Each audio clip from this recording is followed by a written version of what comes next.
Hey everyone, Shabbygame here, and welcome back to another episode of the SWE Shabbymania Octane. Of course, we had the first video uploaded a couple of hours ago for you. We saw some pretty interesting matches, and of course, if you've not seen that one yet, I would suggest going back and watching it, because what has happened to Kenny Omega here? Huh.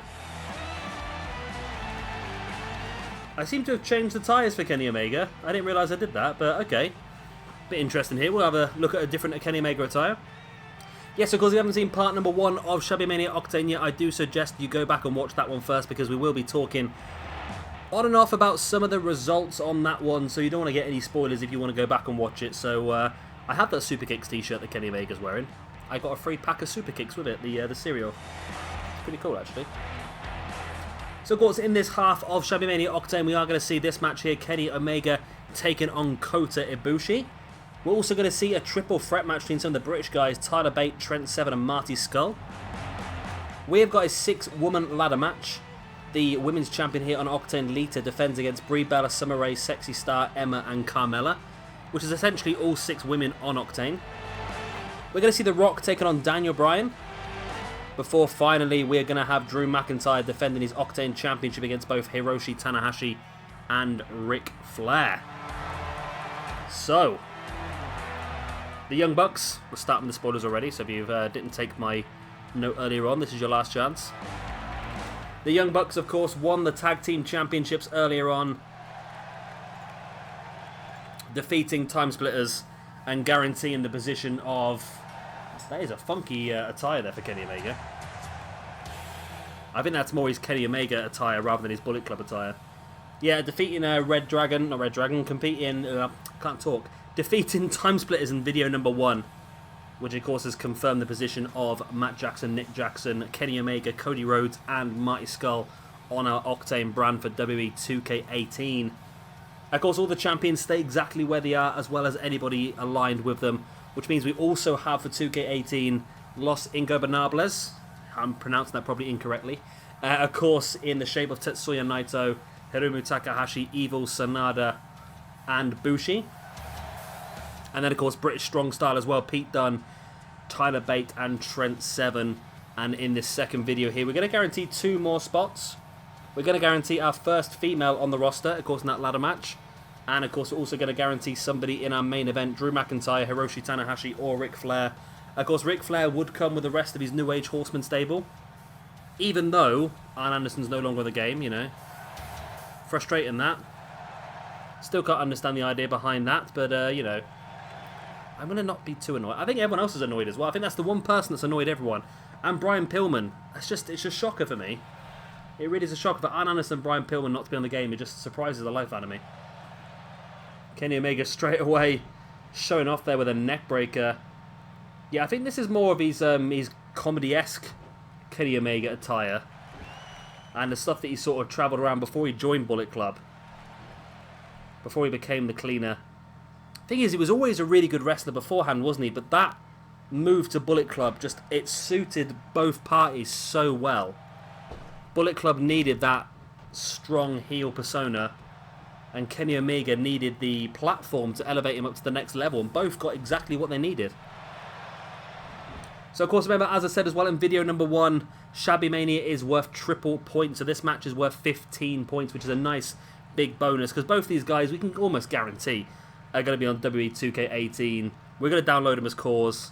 There's no questions about that. So, yeah, 50... Well, Kenny Omega's guaranteed already, of course, because the Young Bucks won the Tag Team Championships earlier on. So, 15 ranking points for him would definitely put him in a strong position, fighting it out for the championship on 2K18, potentially. Whereas, of course, Kota Ibushi could do it as well. He's not had the best of times so far in this universe mode. Been a bit up and down for him. Moving to different rosters as well. Of course, he started over on the Mayhem roster, I believe. And before being swapped over to Octane, I think in a trade for Eddie Guerrero, if my memory serves me right. I think it was. And he debuted... Yeah, he debuted week number 2 of the last month. Defeating Drew Gulak. He also won straight after that, the next week, a triple threat ladder match, which got him into the Fatal 4-Way ladder match at the last pay-per-view, which of course was won by Mustafa Ali for the Cruiserweight Championship. since then, in this month, I don't think we've seen Ibushi. Oh, we did see Ibushi. He lost to Tanahashi a couple of weeks ago.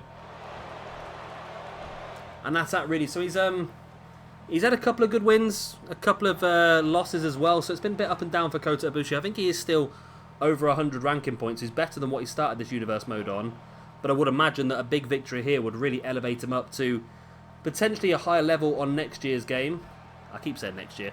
On WWE 2K18.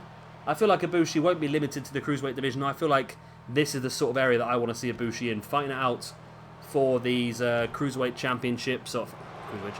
Fighting out against some of the bigger names, such as your Kenny Omegas. Fighting out for the main event championships. And, of course, the upper mid-card belts as well. I think that's definitely the way to go with that one.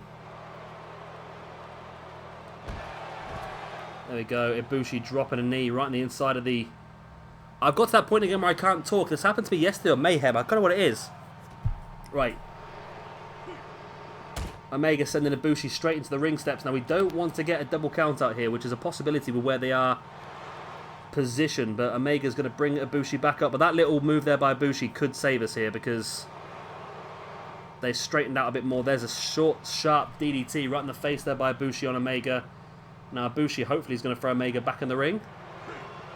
He does, and we avoid the double count out. We've done okay in that last couple of days, actually. We had a couple of little glitches on Mayhem yesterday, but so far here on Octane, we've done okay glitch-wise. Which is good, because it could have been a lot worse, obviously. It normally is.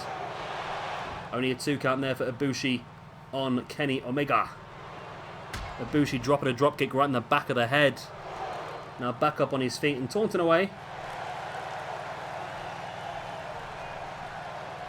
Ibushi bringing Omega back up to his feet. Looking for the scoop slam, but Omega breaks free. Going for the overhand now. Ibushi taking Omega. Both these guys know each other so well. Of course, wrestling in New Japan for quite some time together. They've really got used to each other. Know what each other's going to be doing. A slap right in the face there by Omega. Catching Ibushi with a forearm. Into a second forearm. Big forearm in the corner, into a running DDT as well. Running Bulldog. I gotta tell you, I've lost it. Every now and again, I just lose the ability to talk. Omega went for that knee strike and Ibushi avoided it. Ibushi looking like he was going to go for an Alabama slam, but Omega slid out the back. Now, I don't know if that necessarily uses Omega's finisher move. Is that Omega's finisher? I think it might be one of Omega's finishers, that jumping knee strike. It might be one of his signature maneuvers instead, actually. But I don't think... I think it does use it up if you don't connect, because he actually went for the move. I think it counts as a reversal. Not 100% sure. Actually, it might have done, because this is an OMG moment. And there it is, a backdrop across the apron by Kenny Omega on Kota Ibushi. A very PWG-style move there. But Ibushi no-sells it and catches Omega with the head scissors. Now, this is a very PWG-style match at the moment as well. High speed, high octane, if you excuse the pun. And very, very back and forth. Standing shooting star press there by Kota Ibushi. Now stamping on the gut of Omega. A stamp on the face as well. The Bucks know they can't get involved, because if they do, it's going to end up with Omega getting disqualified. Dragon screw by Omega on Kota Ibushi. And again, they're not in a very good position for potentially double countouts, but the Omega neck breaker is a little bit better off now. Looks like Omega... Is he going to break the referee's count? He does. I like that. I want to see more of that on this game, breaking the referee's count. Because Omega doesn't want to win this by count out, because of course you only get half the amount of points. So where he would get 15, he'd only get 8, because of course it is rounded up. So he knows he can get 15 if he can win this match by pinfall. So he must be pretty confident, Omega, as he sends Ibushi back into the ring. And he has a good mind to be confident. He's dominating the match at this point. Omega bringing... Whoa, what even happened there? That was a bit of a glitchy moment there. And Ibushi taking Omega down with the sit-out scoop slam into a 2 count. I seem to have... I don't want to talk too early, but I seem to have got my voice back now. I seem to understand what I'm supposed to be saying again. I don't know what it is every now and again. I just get a little bit bedazzled, I think. As Ibushi now taking Omega up. Looking for that Ibushi bomb. The sit-out last ride, and he hits it as well. Wow. Big move. 1, 2, And no, Kenny Omega kicked out. Wow, on the brink of 3. Kenny Omega still has more in the locker, but how much more? Well, enough to force Kota Ibushi away and get in control of this match. Stamping on the chest of Ibushi as well, just forcing the air out of his lungs. Making it a lot more difficult to breathe when you've got no air in your lungs. Oh, and there it is. Jumping knee strike out of nowhere by Omega, but Ibushi straight back up, no selling it now. Omega getting around the back of Ibushi. Clubbing bow to the back. Up for a running power slam by Kenny Omega on Kota Ibushi. Omega, the big kick of the spine. I quite like these tights for Omega. They're pretty funky, aren't they? Pretty funky. As Omega now stalking Kota Ibushi. Up on the shoulders. Is he going to go One Wing Angel? Is he going to go... Oh, it is One Wing Angel. There it is. I like the One Wing Angel, but I'm a big fan of the electric chair German. Wow, Ibushi's kicked out of that as well. Omega can't believe it. You see him here just screaming in exasperation here. Brings Ibushi up, drop kick to the back of the neck. Omega now with a Quesadora as well. Went for the stomp on the face of Ibushi, but Ibushi rolled out the way, now sending... Oh no, bringing Omega back into a Hurricanrana. And Ibushi, I thought he was going to rock a diamond cutter there for a second, but... went for Hideo's taunt instead, and now a couple of clotheslines into a super kick as well by Kota Ibushi. Ibushi heads up top. We're going to see a Phoenix Splash potentially. We do. Phoenix Splash by Kota Ibushi. Hooks the leg. 1, 2. And no, Omega kicked out again. Wow. Omega kicking out again. Ibushi now really G'd up though. Does he have enough to finish Kenny Omega off? If he can lock in another Ibushi bomb, I'd be very surprised if Omega got back up. Kota Ibushi takes Omega up. Hoist him in. Ibushi bomb, the sit out last ride. There's the pin by Kota Ibushi. 2 and 3, and Kota Ibushi is victorious here over Kenny Omega. Massive win for Ibushi. Disappointing for Omega, and disappointing for me as well, actually.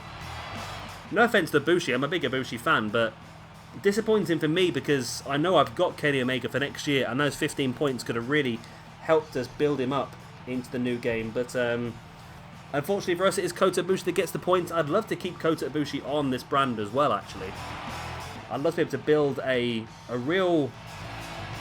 If you look at FIFA terms, right? I'm going to go to FIFA terms here. FIFA terms, you've got your big names, are your big cards, right? The people that you want to try and get hold of in your Ultimate Team. And the ones that are really good but underrated are called your sweaty players. So the likes of Andre Gray and Marcus Rashford and people like that, they're not the highest rated cards, but they're real top ones that everyone wants. And I feel like that could be something I'd do here on Octane. Maybe not go for the massive names, but bring in some of the sweatier people. Like your Tetsuya Naito. Like your Kota Ibushi, your Pete Dunnes.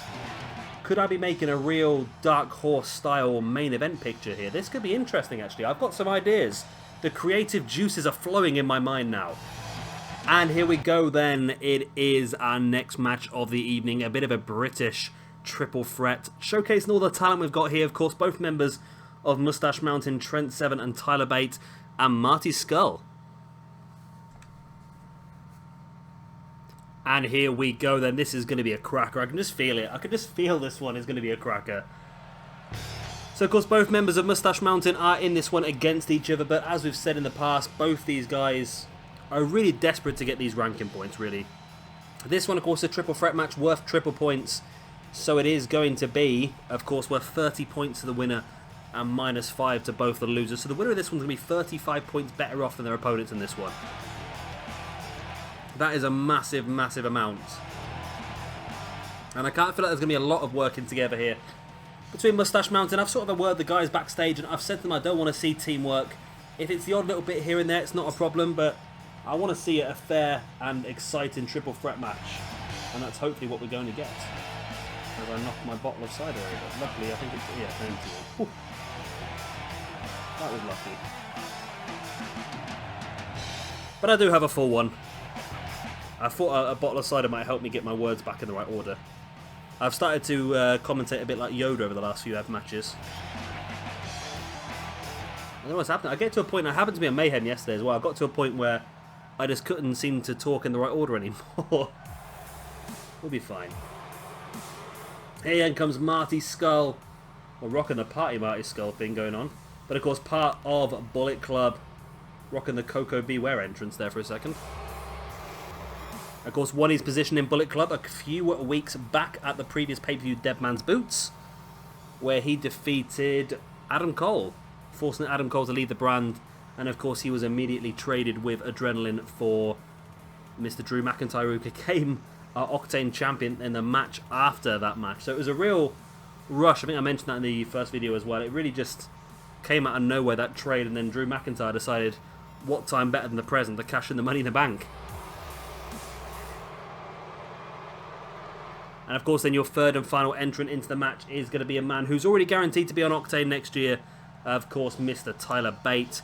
Now I'm going to assume that all members of the British Strong Style are going to be DLC, and you guys might already know, like I've said before, I am recording these a little bit earlier because for me to get this much recorded and mainly uploaded in this such a short period of time is going to be very difficult for me. So I record this a little bit ahead of time. So the DLC may have been announced by now for you guys, I'm not sure to be honest.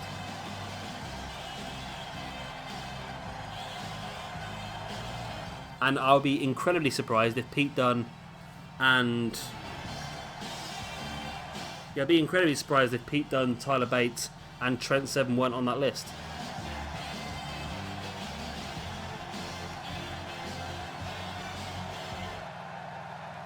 So then here we go. 3 of the most talented people we have on this roster. Again, very much dark horses. And I was talking about earlier about sort of dark horses who could win the league and not even be noticed. You have got Marty Scurll, you've got Cody Rhodes as well, both of them. A bit of cider. Cider. I got myself one of those raspberry and pomegranate Smirnoff ciders. It's really nice actually. Really nice. This is my 5th bottle, so maybe that's the problem, I can't talk properly, you know. It's been a long day. I sat here earlier and thought, if I do this, and this today, I can finish the whole month's worth of recordings off. I'd be like 5 days ahead, it'd be amazing. And then it sort of hit me about 6 hours into the day. That's a lot of work to try and get through in one day, but I'm getting there. I'm getting there. As Marty Scurll there with the arm breaker on Tyler Bate. Now Trent Severn catching him. And of course, as all triple threat matches are, no disqualification, no countouts. That is why the sledgehammer was brought into play. Marty Scurll rolling to the outside. Probably a wise thing for Marty to do, just to drop out. Just to take a little bit of a break while Trent Severn and Tyler Bate go at it themselves. Elbow in the chest there by Tyler Bate on Trent Severn. And another one as well. And another one. Tyler Bate now in for a nice Falcon Arrow there on Marty Scurll. Every time Marty tries to get back involved in the match, it seems like Tyler Bate and Trent Severn just take him down. It's almost like them two want to wrestle each other. And of course, this is not going to make any effect moving forward to 2K18. All 3 of these guys, sorry, are guaranteed a place on our roster. So these 30 points are going to go to a good cause. Marty up top, nice elbow drop on Trent Severn. Yeah, unlike the last match where we don't know where Ibushi's 15 points are going to go, of course, because he's going to be part of the draft. He could end up in one of PJ Toby's brands, he could end up in one of ours. I think PJ Toby's got plans as well. I think one thing that I've got is I've got ideas of themes that I want to go down the lines of. I've not got exact people, but I know I want to go for roughly this sort of person, this sort of person, this sort of person. So that sort of, for me, in my mind, sort of works then. I'm looking at this style for this brand and this style for this brand. I think that's pretty cool. Oh, see that Marty Scurll and Tyler Bate worked together to take out Trent Severn there. That's interesting. Nice roll through there by Tyler Bate on Marty Scurll. Now Tyler heading up top. What does Tyler Bate have planned here? Nice. I don't know if that was a leg drop or a senton. I think it's a leg drop that was. It's difficult to tell sometimes. Front chancy by Tyler Bate now. Looking for a neck breaker, but Trent Severn breaks it up now. Here we go, there we go. The double neck breaker by Mustache Mountain. And again, just taking Mighty Scurll out so the two of them can fight between themselves. They know how important this 30 ranking points is. And I suppose, thinking about it now, logically, they would probably prefer just to get Mighty Scurll out of the way to make sure that one of these two guys are the ones that does pick up that 30 points. Because that could help them up in the tag team division as well, really. Or spiked power drive by Mighty Scurll into the pin. One by Mighty Scurll. That's Trent Severn. I'm stuck again. I'm doing it again. I can do this. That doesn't me slap myself at the side of the face trying to get myself back on track. Trent Severn now rolling. Mighty Scurll over into the single leg Boston. Tyler Bate needs to get up here to try and break it up. Well, Mighty Scurll to break it up himself. Actually boot in the face of Trent Severn. Marty just kicking in the back of the head of Tyler Bate there. Now Tyler just backs away and Tyler getting a bit of a taunt up on the corner. Big knee strike in the face there by Trent Severn. Oh, and Tyler Bate caught him with that running neck breaker. Lovely move. Tyler saw that Trent was getting close there to maybe finishing Mighty Scurll off and decided that he had to do something to block that off. But was that a wise idea now as Marty goes to the pin now on Tyler Bate after the uppercuts? Only a 1 count. Maybe he's going to survive then.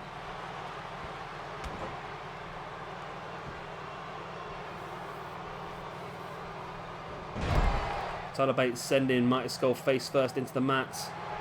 Now back up to his feet, right hand in the face, and now there's that half Nelson slam on Mighty Scurll by Tyler Bate, but Trent Severn's there, and Trent Severn just slowly breaks it up.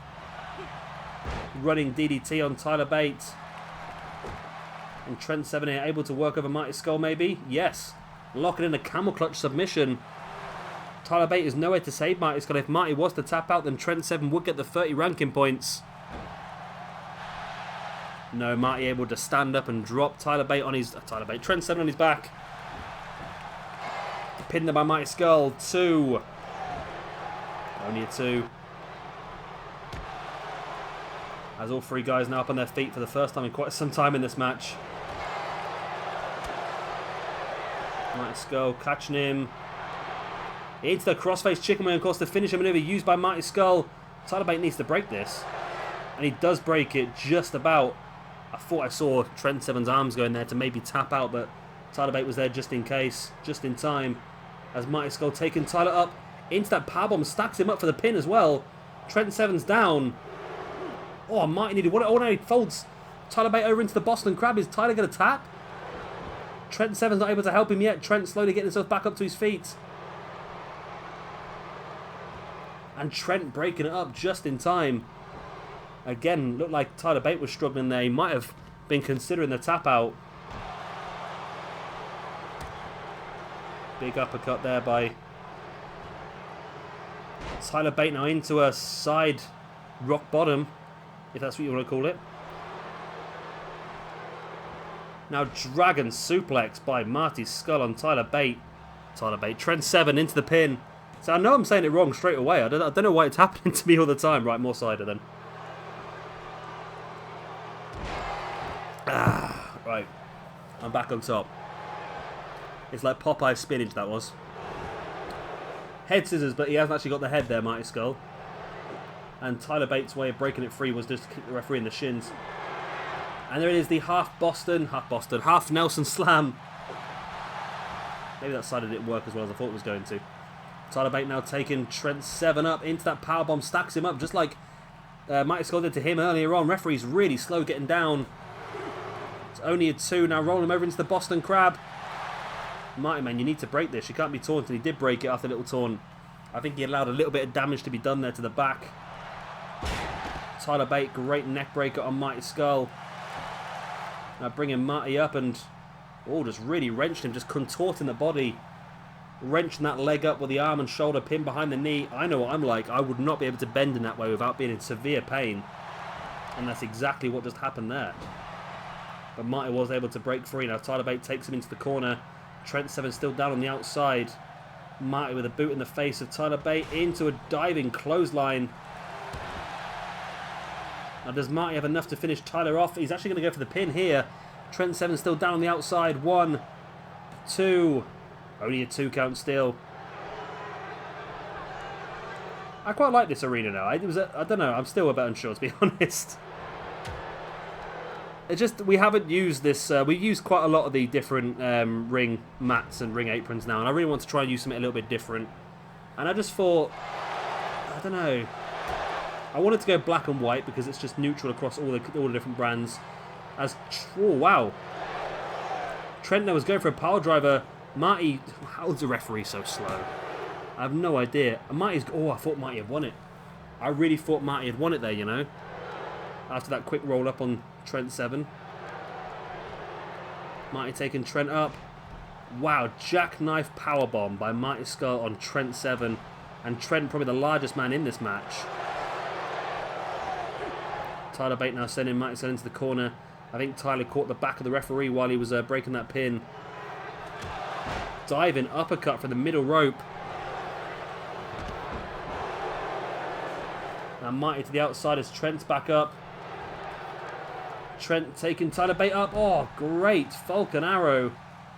But the referee's still down. Trent might have had a chance to win that one there. There's another vertical suplex. Tyler Bate's actually been busted open with that first one. There's the pin. Marty's down. Marty gets back in the ring. Oh. It's only a 2 count, but I don't know if Marty was actually going to break that or not. He didn't seem that interested, did he? Just casually walked straight past it.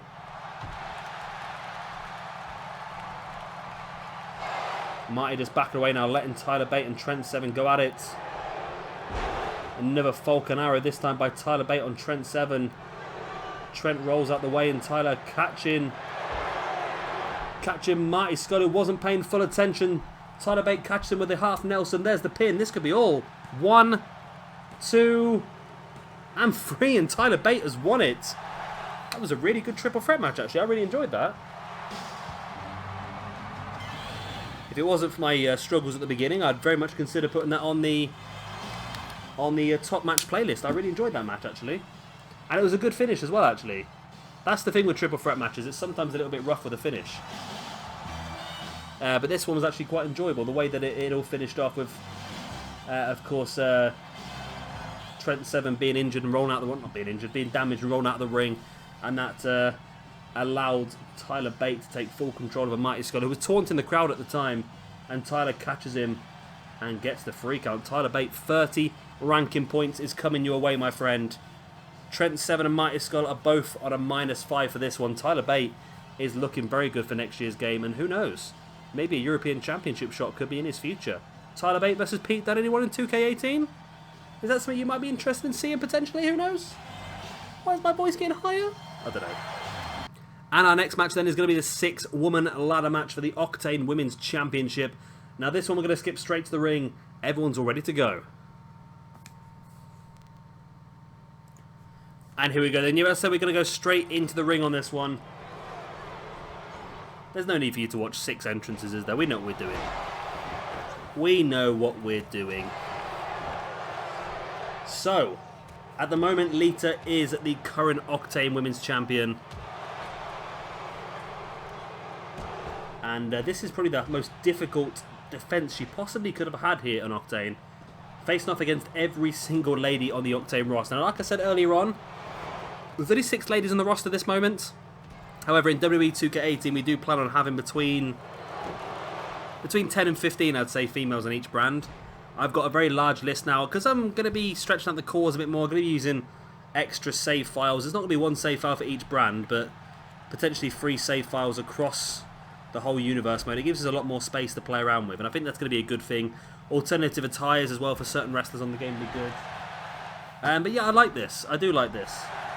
And having a lot of the ladies, of course, from the Mae Young Classic, there were some real top-class female wrestlers that we discovered.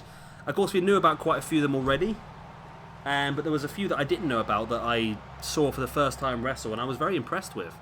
There's some I only knew by name and never seen them before, and again, very impressed. So we are definitely going to be extending our female roster on WWE 2K18 as long as we get some good cores available, which I'm pretty sure we will do. I'm pretty sure there'll be some awesome cores available straight off the bat with the females. And of course we do have new females on the game as well, in the likes of Mickie James, Ember Moon, Peyton Royce and Billie Kay, who will be drafted as a team, of course. And I think the Bella Twins be drafted as a team as well. I think that makes sense. Just having a few women's stables might help us out a little bit of storyline. Maybe Emma and Dana can go together in one brand as well. Sort of things I have to discuss with PJ before the brand, really, before the draft. Ooh. So Emma draping the ladder across the barricade and ring. Something I've only ever seen happen once before in a ladder match on this game, and it ended up being used quite awesomely. I think it was a match on Carnage. It was a fatal 4-way ladder match, and it was actually really cool. So hopefully we might get to see that. That's actually a TLC match last time on Carnage, so we might actually see it again. Right now then, so Nikki... Is it Nikki? It's Brie, isn't it? Brie Bella set up the ladder in the middle of the ring. And she's going to go for it as well. But Lita is there waiting for it. And Lita, do something about it, Lita. There we go. Sometimes the AI in this can be a little bit iffy and they just stand there watching. And I thought that might be one of those situations. And again, ladder matches are iffy. The only thing I ask for in a ladder match is a decent finish. But of course, as I've said before, unless it's a major glitch or the match goes 16 years long, I won't be re-recording. We'll just go straight for it. So it is. I'm just hoping it is a good finish because it's Shabbymania. We want to have the best stuff for Shabbymania, don't we? Been a pretty good night so far. Things have gone a very interesting way.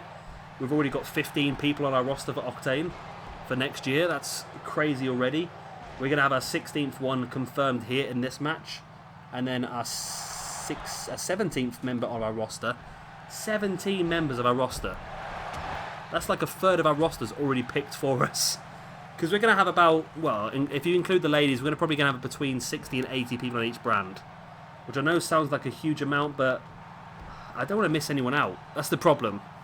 And probably will be people that we draft and don't get used too often. But you have to remember as well, is we're going to draft all these people between 60 and 80 per brand. But at the same time, a lot of them won't be available for quite a significant amount of time because a lot of them are going to be quite unique cores that we want to use.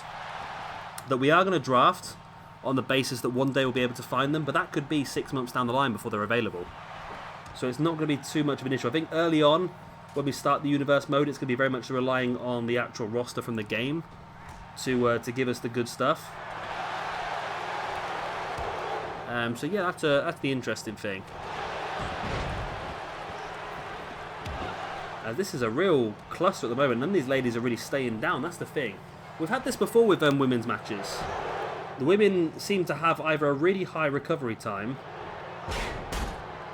or wow, Emma's on the ladder. Brie Bella goes up top. Brie, do it, Brie, do it. Oh my god, Brie Bella does it. She put Emma through the ladder. Oh my god. That is so cool. Using the OMG moment. Now Summer Rae and Carmella are the only ladies up on their feet and inside the ring. Carmella, great spine buster. Now Brie Bella back in the ring as well. Brie deserves to win the match after that. Brie deserves to win the match after putting Emma through the ladder like that. That was amazing. But we are at a point in the match now where it's taking people slightly longer to recuperate. And talking of the ladder, Brie's up top again. Sexy trying to get up there and bring Brie down, but Summer Rae just pushes the ladder over. Oh, and Lita powerbombs Brie Bella onto the edge of the ladder. That's going to be so painful. Being powerbombed onto the ladder is one thing, but on the edge of the ladder just makes things worse, I think. Lita, they're very important to rotate the ladder. And Lita, only person in the ring now, and she's up on the ladder. She's got a hold of the belt. As the lady's trying to bring her down, Carmella with her punches in the gut as Emma trying to push that ladder over. Emma's struggling here. And there goes Lita. Now it's Carmella at the top of the ladder, and there goes the ladder. Summer Rae and Sexy Star eventually pushing that ladder over together. Now Sexy Star, that's a situation, isn't it? That is a situation. Yeah. I believe she's been released now by AAA. She's been stripped to the championship and... Come on, Brie. Brie. Emma, thank you. Brie just stood there staring at Sexy Star there for a second. Yeah, I believe that Sexy Star has been stripped to the championship in AAA, and she's been released from her contract as well. Be interested if Lucha Underground follows suit, but of course Lucha Underground that far ahead with recordings, I don't think it's going to make a difference for quite some time. As Summer Rae starts to climb the ladder with Sexy Star. And none of the ladies seem that interested in stopping these two, but got a nice little bat at the top of the ladder. Be interested to see which one of these two ladies come up the top of it, and it is going to be Sexy Star as Summer Rae knocked off the top. Oh my god, Sexy's going up. Sexy's not going to go for the belt. She goes for the big splash from the top of the ladder on Summer Rae. There's been some really good spots in this ladder match so far. Really good, and Lita sees the danger here of Sexy Star going for that belt, trying to climb the ladder to get there, and well, that didn't really help Lita out too much. Oh, and Sexy lands right across the ladder. Yes, I don't know what this whole situation means for Sexy Star and SWE. Of course, we hold in high regard the safety of all of our employees at this company. But at the same time, wow, Emma just pinged that ladder out quite aggressively. At the same time, she's quite a good wrestler. Of course, if she wins the championship belt here, we have no choice but to have an Octane anyway. But it'd be interesting to see what we do with her. I feel like she might be well suited maybe to Carnage. That seems a bit more of a legit shoot fighting brand. That might be quite good for her. Game's lagging out a bit here. If you can see that, well, you probably can see it because you're watching exactly what I'm watching, aren't you? Just I'm watching it a couple of seconds before you, but it's a bit weird. Sometimes it does this in the game. It just gets a little bit laggy here and there. Carmella looking to set the ladder up, but Summer Rae just launching Carmella across the ring. Where is Summer Rae? Everyone's doing this, please, have you seen Hangman Page thing on Twitter and so forth. It's become a bit of a meme, that Hangman Page going missing. We should do the same thing with Summer Rae. Where is she? Where's Radiant Solstice when you need her? That is her Twitter name, isn't it? I had her on Twitter before, I'm sure I did. Or have I had the wrong person, I think, didn't I? I don't think Radiant Solstice was Summer Rae. I was following this person on Twitter for so long. Yeah. Radiant Solstice wasn't Summer Rae. I was following her for so long on Twitter thinking it was a real one, and it turned out it wasn't. Well, she's knocking around. She's on Twitter still. She's still talking about in the gym work and stuff like that. She hasn't been released as far as I'm aware. So I don't know why she's not being used. I don't know. I quite liked her, to be honest.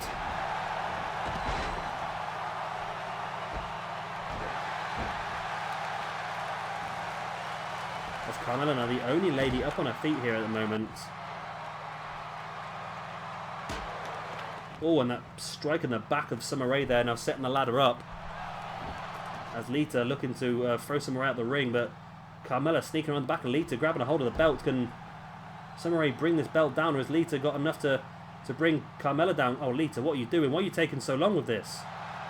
And Lita does make it up to the top of the ladder, trying to bring Carmella down. Lita, oh, what's she going to go for here? Super twist of fate off the top of the ladder. You know what? I've quite enjoyed this ladder match so far. If we get a decent ending in the next few minutes, this would actually be probably the best ladder match I think I've seen, especially 6-person as well. And of course, in 2K18, we are allowed 8-person ladder matches. So I'm assuming they must have changed the dynamics slightly to make this work. I'm assuming so. Lita climbing the ladder. And Lita is all alone up there. Summer Rae spots it and she comes in the ring.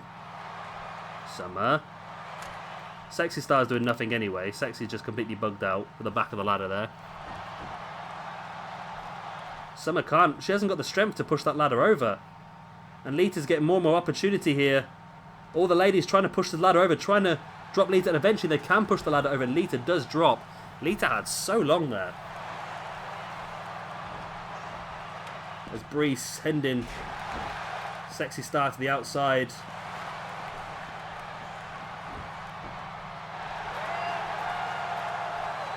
Summer now heads up top.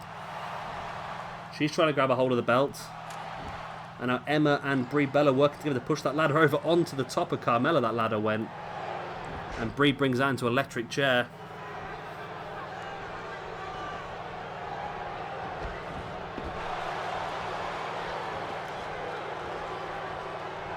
Sexy sending Brie over the top. Lita sending Carmella over the top. And now Sexy and Lita in the ring on their own. And Lita runs straight at the ladder. And Sexy, why don't you just climb the ladder with her, Sexy? These women really struggle to push the ladder over. They really, really struggle. And that's enough. Sexy was trying to push that. Oh my god. I was hoping for a good finish this match, and I just did not get it, did I? Sexy was trying to push the ladder over, and it just wasn't enough. She didn't have the strength to push it over, and Lita is victorious. She retains her championship in a 6-person ladder match. That is incredibly hard to do. I was not expecting for her. I'm not saying that I wasn't expecting her to win, but to retain the championship against 5 other people is really difficult to do. I'm really impressed. I really am. Of course, she won the belt at the last pay-per-view when she won it in a match against Sexy Star one-on-one. Because, of course, Sexy Star was our first women's champion, beating Carmella. So, yeah, she's defended the championship. Not many women have defended championships in this universe mode. It seems to be a bit of a hot potato championship, but Lita retains the belt here at Shabbymania Octane, and Lita is now guaranteed to be on our Octane brand for WWE 2K18. Nice. And here we go then. Here's time for our next match. It's Daniel Bryan versus The Rock in a dream match that I don't think did ever happen, did it? No. I think The Rock faced off against CM Punk in his little return run before facing off against John Cena, of course, at WrestleMania. So Daniel Bryan versus The Rock. This should be an interesting one. I don't know how well The Rock would face off. I don't think when The Rock was wrestling WWE, I don't think there was anyone who was necessarily well known for their strikes.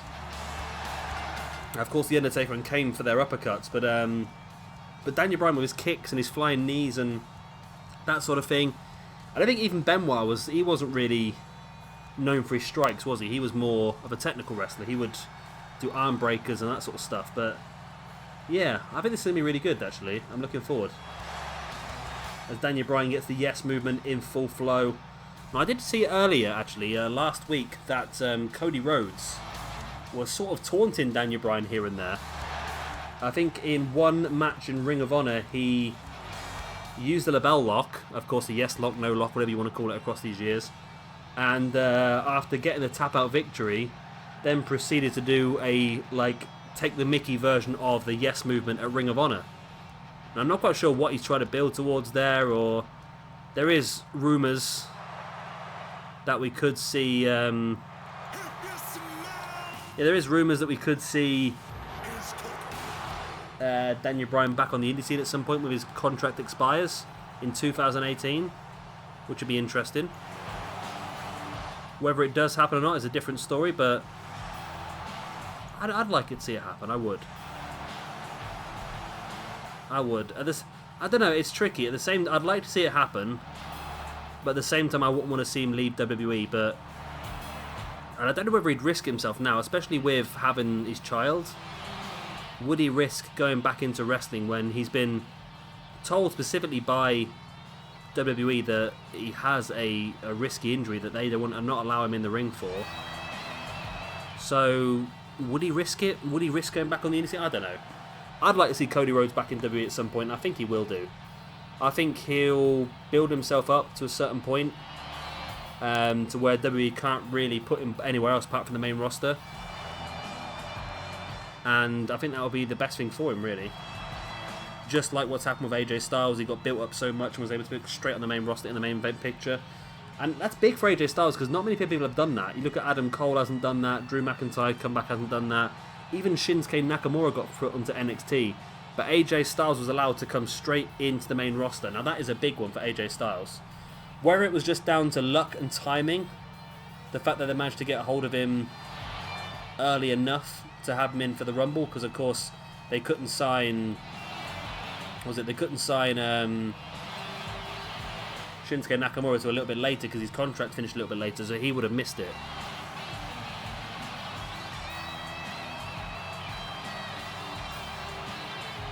Yeah, possibly it could have just been luck of the draw, I suppose, but who knows? Who knows? Maybe it's just the fact that Nakamura can't speak English and they wanted to try and get him a few language lessons before he hit the main roster. I'm not quite sure. Doesn't matter now. All he needs to learn is about how racism works in WWE. I think it's so iffy, that, isn't it? That whole racism thing with Jinder Mahal. I don't find it offensive. Granted, it wasn't against my culture, but at the same time, it's not a racist idea from a single individual it's a racist idea put forward from... It's a very casual racist idea. It's not aggressive or anything like that. It was put forward as part of building up a bad guy character. And yeah, I think it's a bit iffy. I think the media, especially the media over in America, are awful. That's so bad.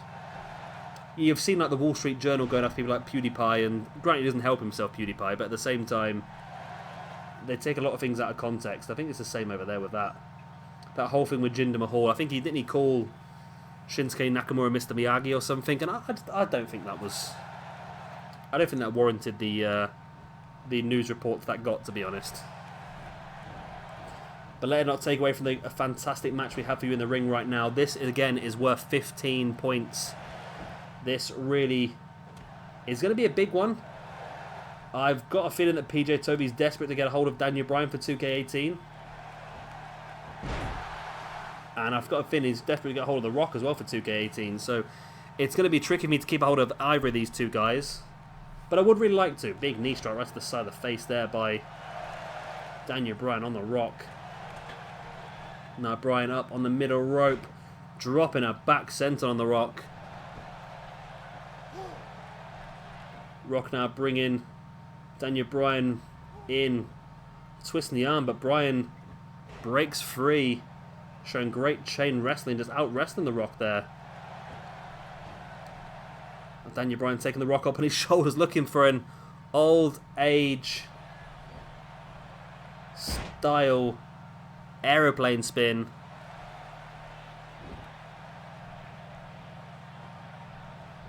Stamping on the back of the knee there as well, and went for another boot on the knee, but Rock rolled out the way, and Daniel Bryan gets on the back of The Rock, and The Rock is really struggling here with Daniel Bryan. Really struggling. But then just outpowers him. I think that's what The Rock's going to have to do here. He's going to have to go for the outpower maneuvers. Because I don't think that he's going to be able to out-wrestle Daniel Bryan here. There's the pin. 1, 2. A 2 count already on The Rock by Daniel Bryan. Bryan's just come straight into here like an absolute tornado, just destroying everything in his path.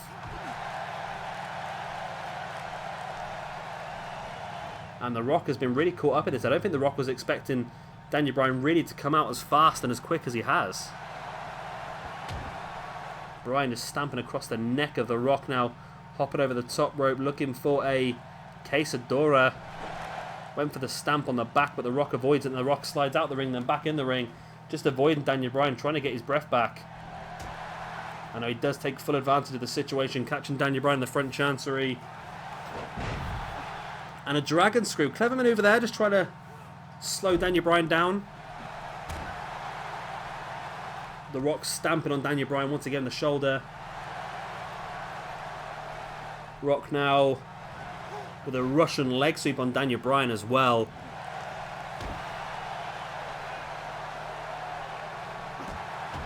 And now just stomping on the chest of Bryan. And Rock finally has got some control of this one. Like I say, he's just going to have to try and outstrength Bryan. Bryan's going to have the wrestling advantage, I feel. Nice right hand in the gut.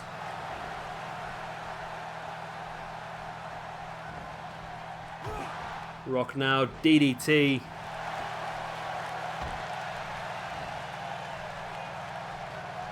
Rock now bringing Daniel Bryan back up to his feet. Big clothesline.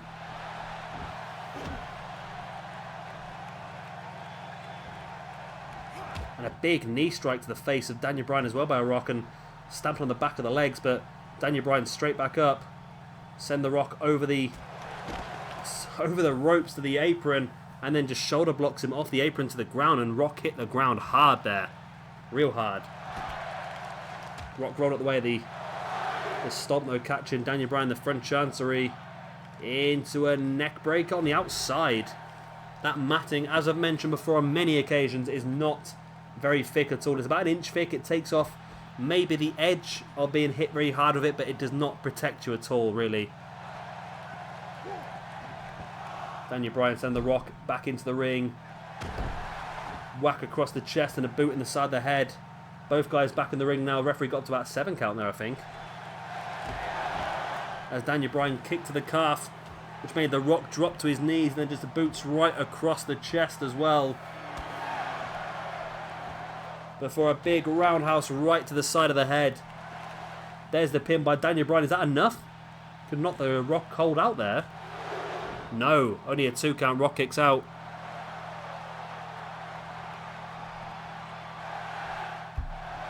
Daniel Bryan is stalking the grounded Rock. Looking for the label lock, and he's got it locked in. He's got the submission hold locked in on the Rock. Is the Rock going to tap out, or can he survive this? Can he outpower Daniel Bryan to break himself free from this? And Rock does outpower his way out the submission. Wow.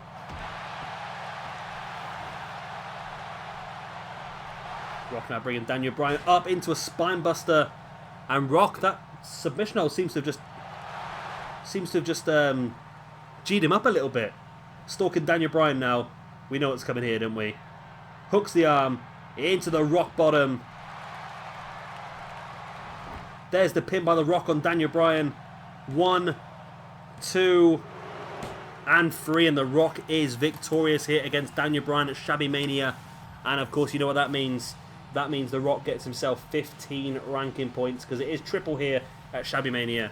And Daniel Bryan, of course, getting -5. That means the Rock gains 20 points on Daniel Bryan in this match. And the Rock walks into 2K18 with a nice, solid amount of points that could really push him forward, actually. We could see a lot from the Rock moving forward. We could see a lot in 2K18. The Rock has gone... He went for the championship during the Elimination Chamber, didn't he? He has not gone for the championship otherwise. He did qualify for that when he defeated... Who did he defeat to qualify? Tanahashi, didn't he? Yeah. Then the last pay-per-view... Was he in the last pay-per-view? He wasn't. He didn't wrestle at all in Dead Man's Boots. But he did lose a couple of matches, didn't he? So this is a very important winner for him, because he has struggled so far. He did defeat Edge a couple of weeks ago on an episode of Octane. But this one for me is a big one for him. 15 ranking points, like I said, is massive. That's enough to really push him forward. But it depends what roster he goes on. Like I've said before, we don't know who he's going to end up against. He could end up with loads of people with much lower ranking points. He could end up on a roster with people with a lot higher ranking points. Who knows? And here we go then. It is main event time. Who is going to be the 17th person guaranteed? I can't even say that. The 17th person guaranteed... No, it's not the 17th, is it? It's the 15th person, sorry. That's not as bad then. The 15th person guaranteed a spot on SWE Octane in WWE 2K18. Will it be Ric Flair? Will it be Hiroshi Tanahashi? Or will it be the current Octane champion, Drew McIntyre? And here we go. The big moment we have all been waiting for. The Octane Championship match. So first of all, we have for you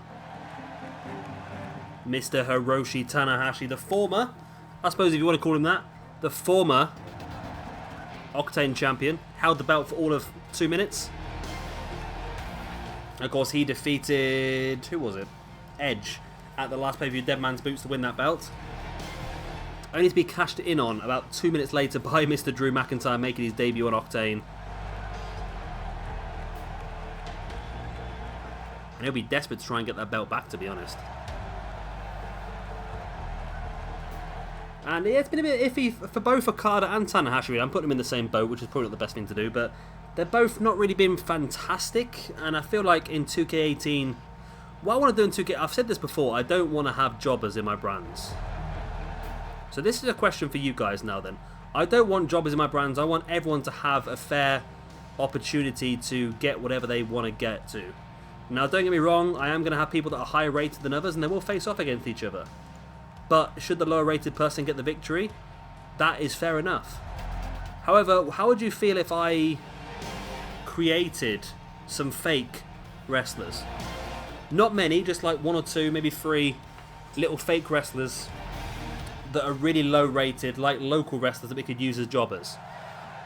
Will that be okay, or would you prefer to just see real people?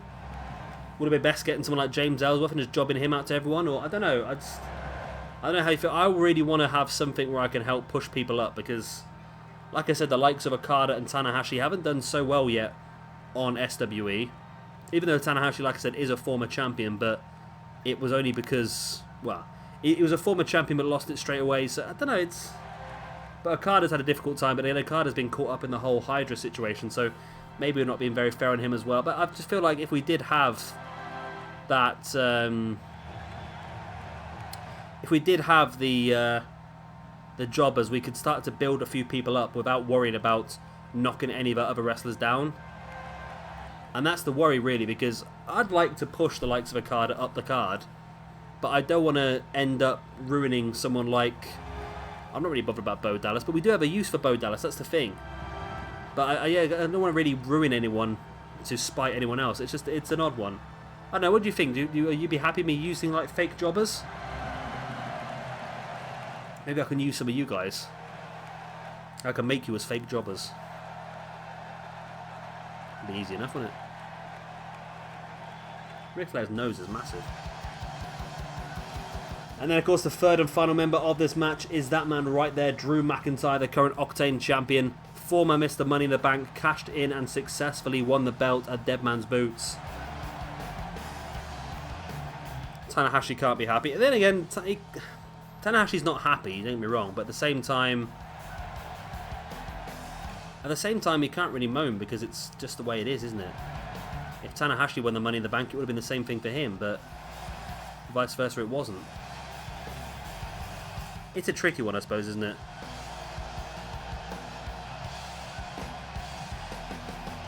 I'm sure it'll be fine. It'll be fine.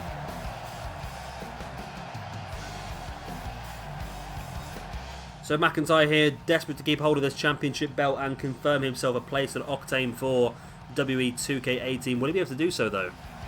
There's two of the men in this match. It's very tricky because, of course, the triple threat match, you do not need to be involved in the finish to lose your championship, which is really a disadvantage for the champion, if anything. And there we go then, guys. That is what it is all for, the Octane Championship. Drew McIntyre defending against Ric Flair and Hiroshi Tanahashi. Three very different styles. Tanahashi a bit more outrageous, if that's the right term. Drew McIntyre a bit more strong style maybe now, and Ric Flair more of your sort of submission technical style. So it's a real interesting combination of styles here, and it's going to be interesting to see how it all develops. As Ric Flair, like I said, into the technical style straight away, locking in a submission. Tanahashi knows it's early in the match and that's not going to force a submission, so he allows it to happen as well.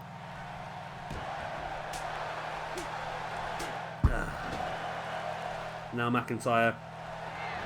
That's Tanahashi in the front chanting. Ric Flair holding Tanahashi back while McIntyre gets the chops in. An interesting concept here because it was after McIntyre won the belt at the last pay-per-view. It was Scott Dawson who came out and assaulted Drew McIntyre and took him out, really. So McIntyre made his debut, cashed in the Money in the Bank, won the championship, only then to be attacked himself by Scott Dawson, of course, one of Ric Flair's henchmen in the new age of the Horsemen. So there's a real interesting dynamic there between those three, really. Because it's almost like Tanahashi's annoyed with McIntyre for cashing in the Money in the Bank, and McIntyre's annoyed at Flair for having him attacked after the match. And Flair's just annoyed with everyone because they've all been the champion apart from him. Flair breaking free now. And into a running neckbreaker on Tanahashi.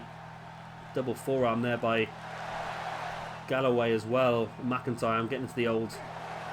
So I'm still going to struggle trying to get back to McIntyre. We will stick to McIntyre eventually, though. And of course, all three of these guys... Well, Ric Flair's already on the game anyway, but both Tanahashi and Drew McIntyre will be downloaded either way. McIntyre, big clothesline there. Taking Tanahashi down and catching Tanahashi in the back with the boots. McIntyre dragging Tanahashi away from the ropes. Dropping a knee right in the centre of the spine. Catching Flair, but Flair fighting back with the right hand of his own. And some short, quick jabs for a right hand in the gut, and another few jabs that are chopped now as well by Ric Flair. Flair springing McIntyre off the ropes with some forearms in the spine. And Tanahashi bringing Flair back into a big knee in the gut. And a boot in the gut as well. Tanahashi getting a little bit strong style himself as Ric Flair. Nice drop toe hold by Flair. And another drop toe hold by Flair on McIntyre this time. And it looked like he might have been considering a figure 4 there, but McIntyre caught him with a boot and has big strong knee strikes in the face. I said that McIntyre more of a strong style out of the three. Dropping a boot right in the face as well.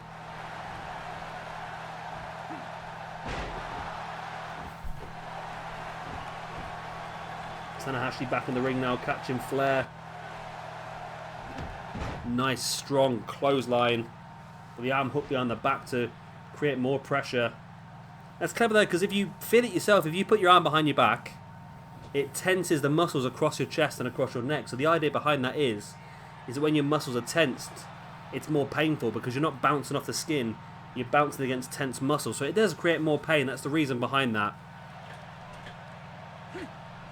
Tanahashi, great superplex as McIntyre now rolls out the ring. Tanahashi and Flair in the ring on their own now. Tanahashi, nice underhook suplex on Ric Flair. Oh, I've hit the microphone with a pop filter again. I do apologise. I keep doing that.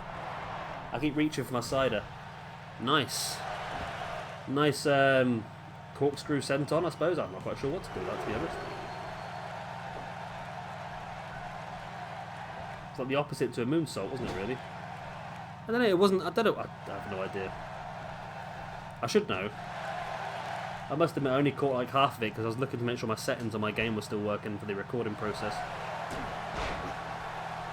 That's what happens every now and again. If I ever get lost, that's what it is. I have to keep checking on my screen to make sure that all these settings are correct for the recording.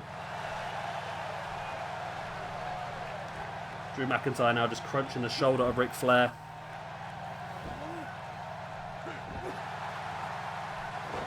Slamming Flair head first into the mat now. McIntyre into the pin. Only a 1 count, wow. Only a 1 count on Ric Flair there. McIntyre has a lot more damage to try and lock in for that one. Tanahashi clothesline to the back of Drew McIntyre. Now Tanahashi catching Flair by Flair wasn't paying attention. He was taunting away. Tanahashi, great right hand, and Flair wobbling into the middle of the ring before being caught by the diving clothesline by Tanahashi. Flair rolls out the ring. Tanahashi alone in the ring now alongside Drew McIntyre. This is what Tanahashi wants. He wants to prove that he can defeat McIntyre one-on-one. Tanahashi with a pin. 2. Only a 2 count. The side is giving me hiccups now. Tanahashi bringing McIntyre back up. Catches him. Looking for the dragon suplex. He hits it. Bridges for the pin. 1, 2. Oh, it's only a 2. Only a 2. Tanahashi would have been thinking that he could have got the victory from that as Ric Flair now looking to lock in the figure 4 leg lock on Tanahashi. McIntyre needs to get back up to his feet. He needs to, or this could be a dangerous situation. If Tanahashi taps out, then McIntyre loses his belt without him involved in it, but McIntyre is there and does kick Ric Flair right across the chest, forcing him to break the hold. Now, oh, nice. Front face drop there by Drew McIntyre and Ric Flair, bringing Flair back up to his feet. Oh, running single leg drop kick. That could be enough. McIntyre with a pin. 1, 2, and oh my god, it's only a 2. I thought McIntyre had this one 1. It's only a 2 count. Ric Flair kicked out. Wow. Nice jawbreaker there by McIntyre on Tanahashi now. There it is, the double armored DDT. The future shock DDT. The pin on Hiroshi Tanahashi. Flair struggling. 1, 2, and oh, it's only a 2 again. What does Drew McIntyre need to do to retain this championship? Wow, McIntyre. What does he need to do? Hitting 2 massive maneuvers on both of his opponents and getting a borderline 3 count on both. Superplex on Flair. Boot in the gut of Tanahashi. Big overhand punch. And clotheslines Tanahashi to the outside. That's not a wise move there by McIntyre. He needs at least one in the ring to pin and get the victory. Which one's he going to pick? Or is he just going to stand there and stare at them? I think he's just going to stand there and stare at them, to be honest. That seems to be the most effective way to do things by all accounts for him. And he waited too long. He waited too long and he gets caught out.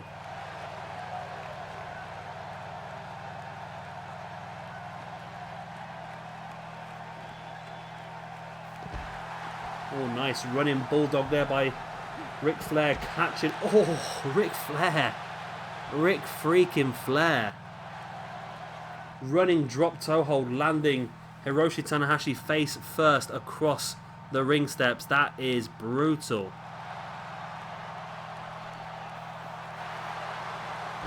So, of course, no countouts, no disqualification in this one. The referee just needs to get these three guys back in the ring when he can, but Tanahashi now sending Drew McIntyre into the ring steps. The ring steps are not usable as a weapon this year, are they?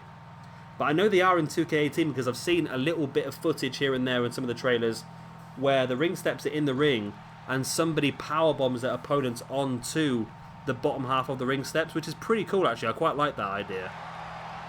And I'm hoping we see more of that. So McIntyre now bringing Flair back up. McIntyre is someone who I feel like probably will be on DLC. Mainly because of his... I think he debuted a little bit too late. I feel like McIntyre, Almas, Aleister Black, and maybe Heavy Machinery, a bit of a shoe-in maybe for a DLC. I don't think there's anyone else. Potentially maybe another female, maybe a Liv Morgan or a Laya could be on there as well. The DLC is normally between, it's going to be about 5 or 6 people, isn't it? I think the Hall of Fame one's normally a little bit longer. As Tanahashi now sending McIntyre back in the ring. Finally, we're back in the ring. But does Tanahashi have enough to take advantage and finish off McIntyre? Oh, it's only a 2 count. Only a freaking 2 count. Good triple threat match this. I'm enjoying this one actually. Russian leg sweep there by Tanahashi on McIntyre. Flair just, I don't know what happened there. Flair managed to glitch himself in the ring and then completely avoid actually break up the pin. Flair's just bugging out all over the place here. As Tanahashi now reverse Bloody Sunday. There it is on McIntyre. And there's that short, sharp clothesline on Ric Flair again by Tanahashi. Oh, Tanahashi going up top. We know he likes to go for the frog splash, the high fly flow. This could be the time. There it is, the big frog splash on Drew McIntyre. This could be it. Tanahashi could win his championship back. 1, 2, and 3. And Hiroshi Tanahashi wins the Octane Championship and guarantees himself a place on SWE Octane for WWE 2K18. In what actually was a very, very, very good triple threat match here. Really good, actually. I think we might have outshone Mayhem's triple threat match last night. I think we did. But this is a really good match. McIntyre could have won it on a couple of occasions. He had some really good opportunities. But he could only just about get a... Oh, it was so close to a 3 on both of them, wasn't it, really? So close to a 3 on both of them. Of course, he got it on Ric Flair. It was only it was a running single leg drop kick, and Flair stayed down for the 2. And then catching Tanahashi with a Future Shock DDT. This was the Dragon Suplex by Tanahashi a little bit earlier on. Again, that was only enough for a 2 count as well. And then here it was, the high fly flow, the big frog splash by Hiroshi Tanahashi. We have got a very New Japan feel to our roster next year, haven't we? Because we now know that we have got the Octane Champion Hiroshi Tanahashi. We have got Lita. We have got Pete Dunne, Tyler Bate and Trent Severn. We have got Hiromu Takahashi, Tetsuya Naito, Evil, Sonada and Bushi. We've got Kenny Omega, Marty Scurll, Cody Rhodes and the Young Bucks all guaranteed to start SWE 2K18 on the Octane brand. So we've got 15 people on our roster already. That's crazy. PJ Toby's only got 5 on Mayhem. PJ Toby's going to get 10 picks for Mayhem before we get 1 on Octane. That is, oh, that's difficult. But at the same time, I'm really happy with how our brand is looking at the moment anyway. So although he gets 10 picks before we get 1, I feel like I don't need to add too much extra to this roster. We just need to beef it out a bit. I think that the main event picture of Pete Dunne, Kenny Omega, Hiroshi Tanahashi, Tetsuya Naito, Cody Rhodes, Marty Scurll. That main event's looking pretty damn strong. We've got some strong tag teams on there as well. I'm pretty happy with how Octane's looking at the moment. It might be a little bit of an iffy draft for us, but I feel like we're still going to do well. I've got my plans. I'm going to stick to them, and I think we're going to have a very strong looking roster at the end of it. And I feel like Octane 2K18 is going to be a step ahead of anything the 2K17's put out. But there we go, guys. That is the end of this video and the end of SWE Octane for normal shows. Of course, we still do have so Cider kicking in again, a Rumble for you next week, and the winner of that Rumble will also be guaranteed a spot on Octane, and anyone they are aligned with as well. So we could end up with even more bloody people at this rate. We could end up with a full roster before we even get to the draft, who knows? But there we go, that is exactly what we're looking at.